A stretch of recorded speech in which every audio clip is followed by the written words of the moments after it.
Yeah, and that's kind of where we want to start the discussion today about the fact that Australia's been experiencing, a torrent of rain across multiple states, which has, gone into a lot of flash flooding, and repeatedly. I think that's the thing that I think it might be shocking people that the same areas are getting hit multiple times, and obviously New South Wales is probably copped the brunt of that in rural areas. But there's also been some shocking. Well, I guess you would call it shocking because it's like been decades and decades since any of this has happened. But Maribyrnong, the suburb here in Victoria, in Melbourne, effectively in a city suburb, was got hit quite badly. And so anyone that's sort of familiar with the Melbourne Cup, it's effectively the race course is located right next to that suburb. We won't get into the political discussion around that. The owners of the race course were a bit under the spotlight about building a flood wall right around the race course, which might have actually exacerbated all of the flood damage to the nearby houses. That's a whole topic for another time. But it does kind of highlight, climate change and whatnot, that this is an example of, like it's consistently getting worse and worse. So to tie it in with the hay fever thing, then you've got residual consequences that happen. So there was so much rain, so much, spread of, whatever you want to call it, nutrients, whatever, across everywhere. The thing dries up, and then, all the pollen goes out into the air, and it's twice as bad as what it normally is. And then, there are other things like, flooding increases the capacity for insects breeding. There's a problem with, excess mosquitoes now that are coming out from everywhere. Which, not to say it's like a plague of pestilence or whatever, but it's kind of got a feeling. I saw some interesting images on the news the other day about these swarms of mosquitoes that are popping up everywhere.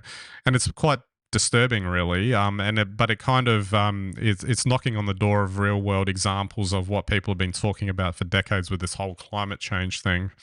That makes it a bit more real and tangible. Yeah, totally. I think it does make you wonder when you start to see, certainly in South Australia where I am, that maybe we only have two, maybe three seasons now. You have a summer that goes maybe from December, if you're lucky, through to May, and then you just basically have a winter from June through to November.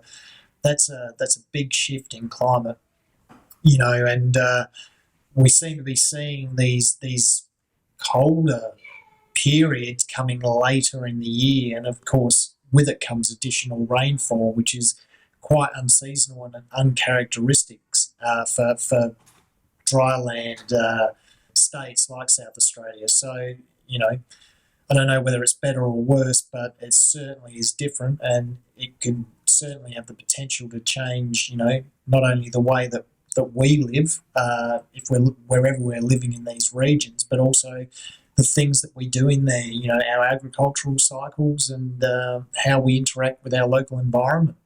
Absolutely. And I guess to swing from one to the other, it wouldn't surprise me that once we get through this La Nina event, that's happened 3 years in a row now, that we may end up with like 5 or 6 years of El Nino, where it ends up being the opposite impact, where it becomes all drought, which is something that we experienced. I believe that was in the mid 2000s. There was similar conditions there, and to go from one extreme to the other is quite jarring, but also highly impactful.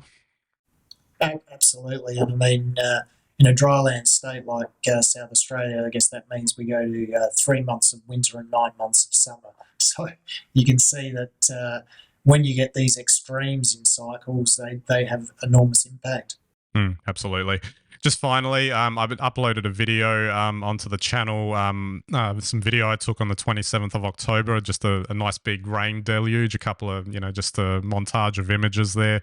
But the only reason I point this out is that it was on the 27th of October. That's not weather that you would normally see at this time of the year.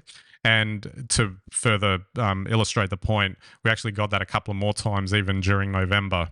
So, I mean, I'm glad it's kind of sunny outside today, but, that's kind of highlighting like the shift in the time frame of when these things are happening.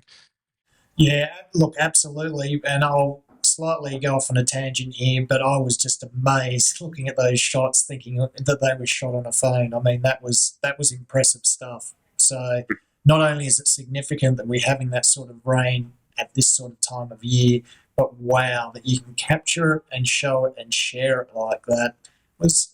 I thought, that's SciTech culture. Absolutely. Couldn't help myself. Saw some rain and an opportunity for footage, so got to get it up there and test the camera equipment too.